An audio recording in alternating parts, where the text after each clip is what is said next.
After the second, wait. Oh my God!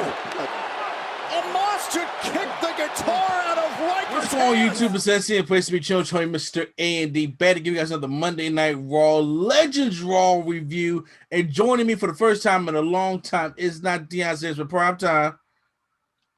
What's going on?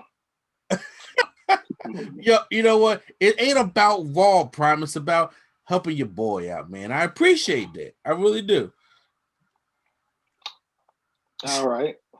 Well, you know what? It's Legends Raw. It's the first Raw of the new year. Is it really? Huh? Is it really Legends Raw? Are you sure? Well, it's more like, you know, say the alumni gathering. Let's put it that way. I don't even know if it's that, honestly. But so we're gonna go with all people that we see and people I didn't see. So first of all, before we even get started, we get a whole little self-made infomercial about the H phone, not the iPhone, brother. The H phone. You can use Facebook on this, Twitter on this, Instagram, all the things that got Hogan in trouble. We could do all that, and he flipped it around. He flipped it around, and then all of a sudden we get the Hogan on the H phone, and that's what happened there. So isn't it just a regular phone, just with a Hulk Hogan case? Say what? Is it just a regular phone with a Hulk Hogan case? No. What's that new square flip phone that they got out now? I don't know. I have no idea. Oh, because they got that one that opens up like a little purse mirror now. Okay, well, all right. I won't be buying that one. Mm-hmm. Well, he starts off the show, and then we go to Miz TV with Miz and Morrison standing in the ring, but then who comes out? It's the New Day. New Day make their way out to the ring, and they're just mocking Miz and Morrison with the correct thing, which they kind of went on a little bit too long with. It got a little bit obnoxious, yes. Yeah, a very nice. It was like, oh, okay, like the New Day have tendencies of doing this a lot. So after that, you know what I'm saying, Miz starts, he was pissed on him. He was going off on a New Day, but then here comes the Mac Militant coming to get it on. And then, you know, Tay Long come out there doing a sugar job and got the nice Beijing in his little goatee. I just got one thing to say about this segment. Uh-huh. Usually when Teddy Long comes out, it's with people that are like two of different people, not tag teams. Yeah. I mean, obviously, you know he's gonna do a tag team match, but I'm saying like usually it'd be like Booker T and like JBL versus Batista and Cena, not the Hardy Boys versus DX, like, you know, not actual teams. Which, oh boy, thinking too much into this, of course, but oh no, dude. Like this. Look at this. First he says we're gonna put Miz and Morrison with a match with The Undertaker. But Adam Pearce comes out quickly, lets him know that he's retired.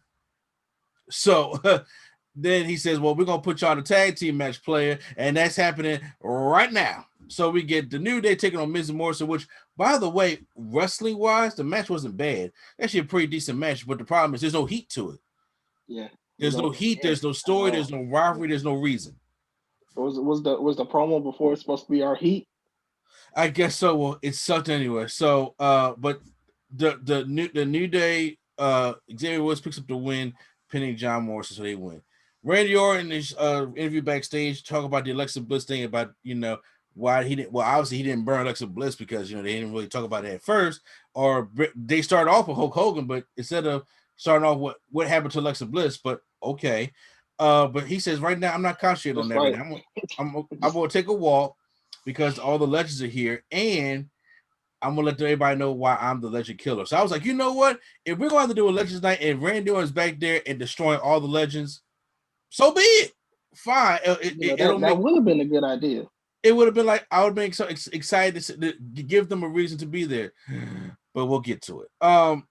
Angel Garza is shown backstage after they showed the highlights of him winning the 24/7 championship, and Angel Garza sees Alicia Fox, and then and he makes a comment to her, but then he comes down. That would have been the, you know what?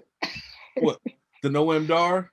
They should have had Alicia Fox win the title, and then her and Melina do like a roll up or so. So it could be Alicia Fox versus Melina on the Raw. I don't know. That just Stone Cold should have just like that would have been like the Ron Simmons moment when he came in there and said, "Yeah, I'm not feeling it at all." Nah, I'm kidding. So he goes talk to Mickey James to give her his patent and rose, and who's standing there next to Sergeant Slaughter and Tatanka in full wrestling gear. At 70 years old, how old he is. Exactly. I mean, he looks fine, but I'm just saying, but still, why even bother doing that? So he can have this that getting that whole costume for that little 2-second segment or 3 seconds. It doesn't matter. But like, it's not even like it's not even like he's like doing anything or coming out to the ring, and it's like he's backstage for 5 seconds. I know that's his gimmick, but like I would just be fine with a Tatanka shirt and pants. Yeah, not the whole attire. I could have did without. Sergeant Slaughter calls him a maggot as he takes the flower, and I'm just like, okay. AJ Styles takes on Elias. One more thing. So apparently, I thought Mickey James was like a full-time competitor, but they just don't use her. Is she like? No. She in the alumni section. They moved her to the alumni section probably just for this night, just so they can have a reason. And I'm like, how dare did y'all talk about Alicia Fox in the Breath of a Legend? Just saying. I don't know. I don't say that either. But we have Elias taking on AJ Styles. This is a rematch from last week. The match is still pretty decent. Almost on the outside, and Jackson Ryker's on the outside. I turned away to check on my daughter, and I missed if AJ actually won or not. But I seen Jackson Ryker was getting in the ring and was about to hit AJ with the guitar. Almost comes out and kicks the shit out of this guitar. And you know what? That was probably the most impressive thing I see him do. It was almost on the because really all we do is just see him stand there and just take all these like big bumps and stuff like that. But to see how quick he moves, I was like that. Like Jackson Ryker's face. Somebody on Twitter was like Jackson Ryker had that face like, oh, he wished that was my face. I seen one and it was like, what's Jackson Ryker's biggest fear? It's a big black man. I just thought that was perfect. That was perfect. But he comes out over and just kicks the guitar, and that was the highlight of the thing. It wasn't quite on the level, but what am I about to say? I was gonna say, speaking of guitars, I thought we was getting Jeff Jarrett on this show. Did I just miss him? Oh, I see Jeff Jarrett. And Jeff Jarrett had that same ugly Hall of Fame jacket on, that black and white cowboy. That's his only nice jacket. That's his going out jacket. And he had the hat because he was sitting up on stage at the main event. Oh, so that's the only time we've seen him. Yes. That's not really. Why we see him anywhere else? He never drew a dime. Okay, so he could have hit him with a guitar. So, but so Elias and Jackson Ryker do get out of there. I thought that was pretty dope. Remember when Brock Lesnar, when Heath Ledger was trying to run? Not Heath Ledger, Heath Slater was trying to run from Brock Lesnar, and then Brock fast as shit roll outside the ring and close out the fuck out of him. Yeah. Yes. He went out the other side of the ring. Yeah. Exactly. That was still even more impressive. But just when you see big men move that fast, like almost had to get out and hurry up and just kick the hell out of the guitar perfectly, and it exploded. I was just like, that's intimidating, whether it was meant to happen or not. But see, even like Brock, one time he like it seemed like in 2 steps went from the ramp to the ring and then jumped over the rope. I don't know if you remember. It was like I think it was like against Seth or something, but he kind of like when he was in the Money in the Bank match. Remember, he ran down and pushed the leg out the way, hit the cameraman because he pushed it so strong. Yeah, that cameraman probably was in hospital that night. But. Yeah.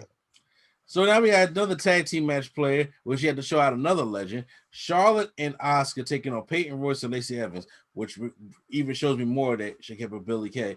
Ric Flair's out to accompany his daughter because in the process of it, he tries to trip Peyton Royce, but his motor skills get caught up. And he ends up tripping Charlotte.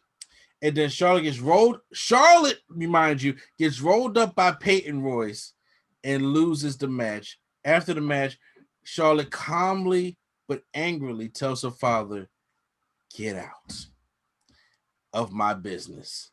Leave now. And Ric Flair, holding back the tears, walks up the ramp and is devastated. God, this was awful. So I just noticed that they put him a part of like the Legends thing, but he was like there last week. He was. Yeah, he was doing the same thing last week with Charlotte and whatever. But Peyton Royce is 10 Bailey and Charlotte. All right. Yeah, but they got a relationship. Why take her out of a tag team? Like, look, I'm not gonna keep saying it because we say it every week. It is dumb, and we know it's dumb. Drew McIntyre and Sheamus are shown talking backstage, and who interrupts them? Well, what you gonna do, brother? Because Hulk Hogan had to say that, you know what, you remind me a lot of me, brother. You know what I'm saying? And being a WWE champion and everything. And he got that championship match tonight against who, Hogan? He won't say. Okay, so it gets Keith Lee, and then he says they have a little moment where they look into the camera, they do the what you gonna do, Keith Lee, with Drew McIntyre, and then they run wild on you. And I was just like, that didn't age well. That shouldn't age well. He should not have said that. They should have. It's just how what you gonna do when all these K letters come running after you? What are you gonna do? Yeah, I said, what you gonna do? Same thing we've been doing, running. So yeah, so it looked like it just like another cheesy little promo. Just another way to put Hogan up in that joint. So because this did have Sheamus and Jimmy Hart in it, but like yes. Like, okay, not to be mean, but why does Jimmy Hart still come back? To be with Hogan. I know, but like when he come back, they be like, "Whoa, it's Jimmy Hart." I'm like, yeah, it's Jimmy Hart, but like, like the way they be acting to be promoting him for the show is just like he's like the most pivotal part of Hogan or something. But no, I understand that as well. We got Bobby Lashley taking on Riddle, and it's just a regular singles matchup. Bobby Lashley's like really dominating Riddle the whole matchup. We go into the ring. He goes for the I'm about to say the full Lashley. That's not it. The hurt lock. As he's doing it, Riddle bounces off the ropes, and then the referee has to duck his feet by to hit him, and then he taps out. But then Bobby thinks he wants the match, and then Riddle rolls him up and then wins the matchup. Even though I'm wrong with sucking, I thought that was clever because we always talk about like the ref really didn't see that. But if he is kicking, if he kicks off the ropes and the ref has to duck his legs and he's tapping out as soon as the ref ducks, I thought that was smart. And so obviously this is not going to be the end between Bobby Lashley and Riddle. I thought it was a good spot, but the logic in me always got to go there. Why wouldn't Bobby usually keeps it on after they tap out anyway? Yeah, well, I guess this match he was feeling kind of arrogant anyway, so I guess so. If I was him, I would just kept it on. I was like, now you gonna see. Backstage, Mark Henry's on a scooter for his leg. I'm like, what happened? He's talking to Chill from House Party. Excuse me, sorry, Ricochet. He's talking to Ricochet. Hey, right now they are the equivalent. So. And I'm saying, did he not look like Chill from House Party? He looked like he not a wrestler because I don't know who he is. Yeah. And then Randy Orton comes up there, talks to the world's strongest man, Mark Henry. He's there, and now he's on there on a scooter. And then he said, "You gave me a lot of world's strongest slams back in the day during your Hall of Fame run, but I got a lot of receipts I should give you. But you know what? I'm going to let you go if you get on out of here. If you scoot on out of here." And I'm just like, so it was like, damn, y'all just made this is depressing. Like, if y'all ain't gonna make the legends beat up the younger guys, which they shouldn't. I'm like, but if y'all not gonna have the young guys beat up the legends, don't have them embarrass them like that. But I was like, I think he said something like, "How fast that scooter girl?" or something. He said, "Oh yeah, get away from you." Yeah, that was deep. Now I had missed the part from after this leading up to Jeff Hardy versus Randy Orton. So what was in that between that part? I believe that was Hurt Business and Lucha. Well, the Lucha House Party, Hurt was actually after Randy Orton and Jeff Hardy. Oh, well, I don't know. I missed it too. I swear, I thought I must have walked out longer than I thought then. All right. I'm about to say, I think they said that Randy Orton stared down IRS and he looked a little rough. Oh yeah, okay, yeah. Oh, I did see that. It was Ric Flair talking to IRS and Molly Holly for like Okay. less than 15 seconds on screen. They walk off because Randy Orton comes up talking to Ric Flair. He's like, Ric Flair, you're old. I hate you, Ric Flair. Basically, that's what he was saying. You're old and I hate you. Ric Flair was like, I hate you too, and I'm never walking down the aisle with you because I don't trust you. Pretty much that was. I don't trust you, and you're old. Okay. Yeah. Okay. He did the same thing to Big Show. He said, Yeah. you're old and I hate you. You want to fight me? Big Show said no. And that was it. So It's like the bully that's back there trying to stir up the fight, but nobody's just egging it on. Everybody's like, all right, whatever. yeah, that's basically what it seemed like. It seemed like he just trying to go to fight the legends. They all like, whatever, and just walk off. Especially when Mark Henry rolled off, that's what I felt. I felt like he just like, oh, all right, Randy, whatever. And I'm just like, if you're gonna have Randy Orton talk about taking a walk to take all these legends, have him take them out. They tried to do that. Remember when he went on with the goggles? Okay, stop. They should have all been in the room hanging out and had Randy Orton come back with the goggles. Should have did. Jeff Hardy takes on Randy Orton. Jeff Hardy is not rocking the face paint this week. It's a simple Randy Orton Jeff Hardy match. They actually recycle the same finish from the 2008 Royal Rumble, where Jeff goes to twist of fate, but he kind of rolls out of it into an RKO, which I always like that spot every time they do it. So I always love it. Wish they stopped doing it though. Well, I mean, no, Jeff twists too hard. Huh? He said if Jeff twists too hard, it might, who knows what'll happen if he twists too hard. Well, I mean, like I said, the last time we see Orton and Jeff Hardy go at it was 2017, so I can forgive. Was that 20? I thought that was 20. They fought since then, but it wasn't like it was just like a one-off match like this one. So I remember them doing the same spot. After the Hell in a Cell match, they didn't really fight after. They didn't fight after that. No, it wasn't a storyline or anything. They just randomly like a match somebody threw together, Oh, yeah, so I mean, just like this one. You're like, if like 2 years, you won't remember this match in 2 years. They say, hey, they fought on Legends Night or something. Hurt Business take on Lucha House Party after Lucha House Party sees Melina. Oh, and she does the Lucha. I'm like, waste of Melina. You could be like, can you accompany us to the ring? Maybe. Yeah, can we do the Eminem entrance? Can we? Yeah, exactly. It could have been something else creative opposed to seeing Melina in the back and she just walking off. I mean, we've been, or at least not necessarily for her to be wrestling anything, just to see her like just in general. Yeah. To have Melina back in general. And then he comes back to say Lucha and walks off. Like Molly Holly didn't even say nothing. I don't know. Person. So Hurt Business take on Lucha House Party. What happened? I missed this matchup because I heard people saying that there's dissension now in the Hurt Business. Like, why? What the fuck are they doing that for? What's going on with the Hurt Business?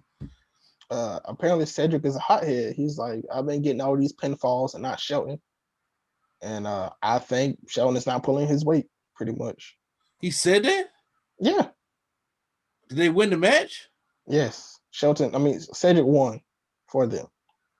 And Cedric was just like, I've been winning getting all the pinfalls. And MVP was like, we got to work this out. And Cedric walked away.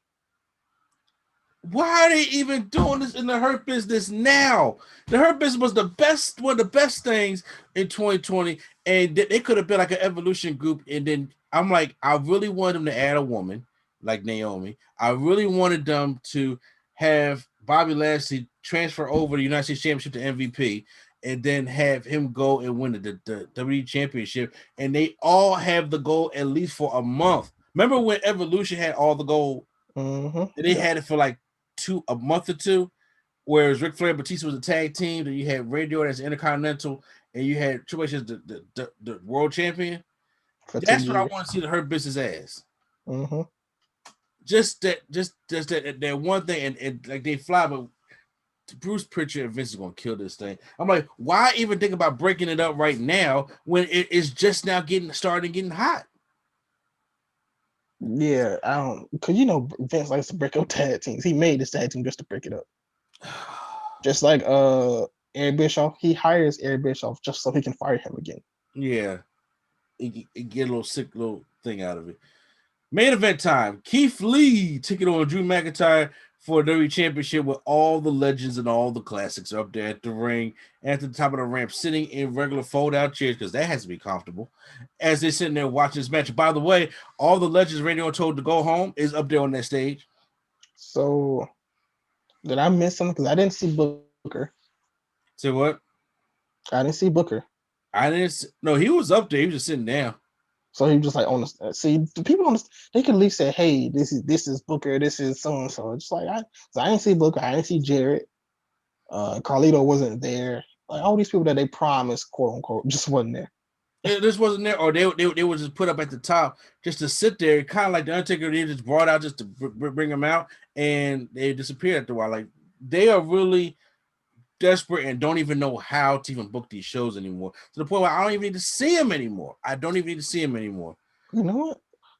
They got all day to take these shows, so they don't got no fans and nothing.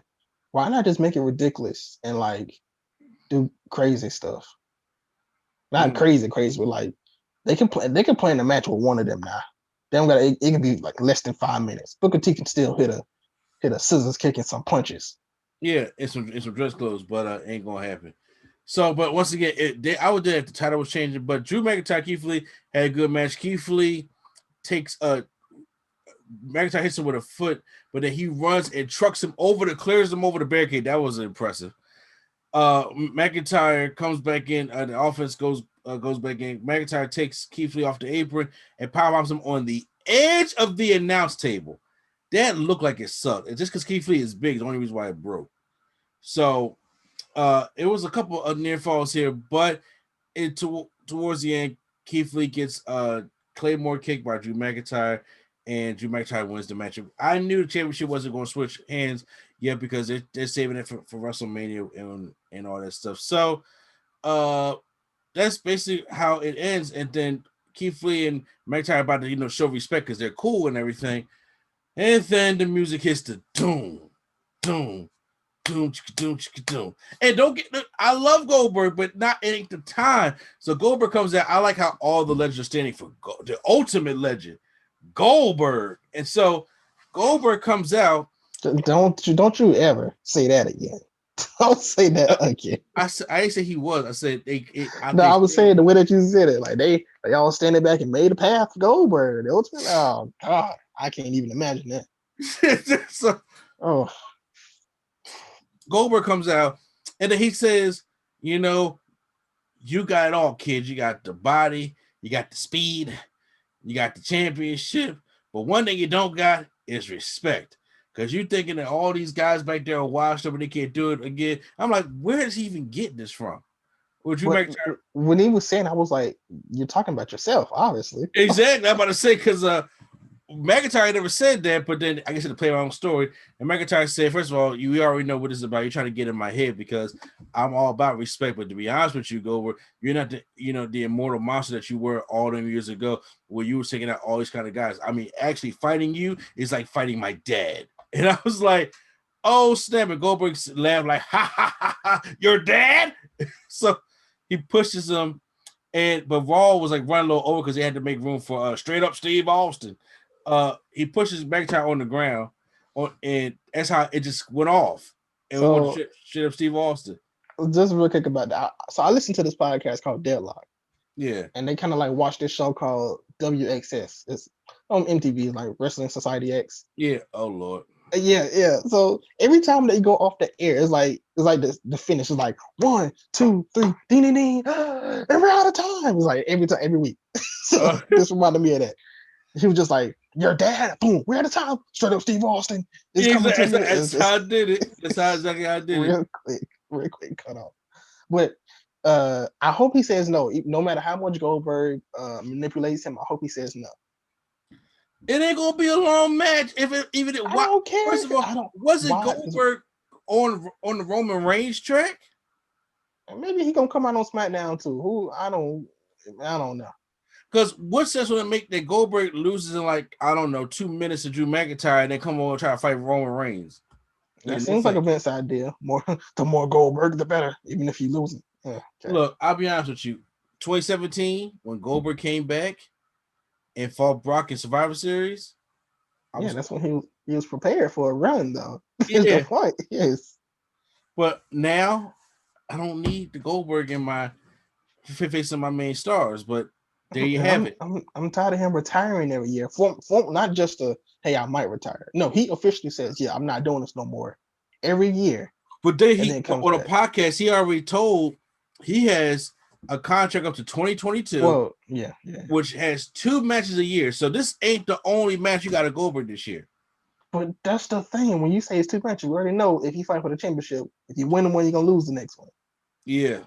So what's the point of just having him fight somebody else? Like have it be a feud, a blood feud, or something. Because you shouldn't have no blood feud nowhere elders. But guys, that was Monday Night Raw. Monday Night Raw Legends Night gets a thumbs down from me. What else did you expect? Because they did not deliver on the show. They wasn't going to deliver on the show.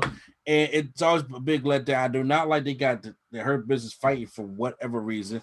Charlotte and Ric Flair was not needed.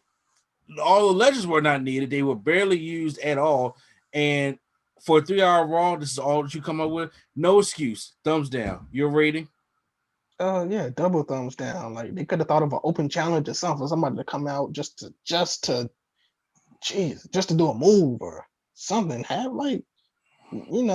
have the New Day do something stupid and call out Booker T to a dance contest or something stupid. I don't know. Just make it entertaining. I don't know. Okay. Yeah. I don't know. Yeah, do something. I understand that. Yes, do something entertaining at least. Just don't have them here and then just sitting there on the stage just looking. Well, guys, like, subscribe, and share. Make sure you guys stay tuned, as hopefully we'll be trying to give you these reviews live. So stay tuned for the upcoming months of that. But in the meantime, hope you guys enjoyed the review. Hit the subscribe button down to NC Studios and make sure you hit the like button if you guys enjoy our review. So once again, it's NC and place to be chosen from Mr. ND and not Deion Sanders for prime time. All right, y'all. All right, and the Nerd Coalition is out.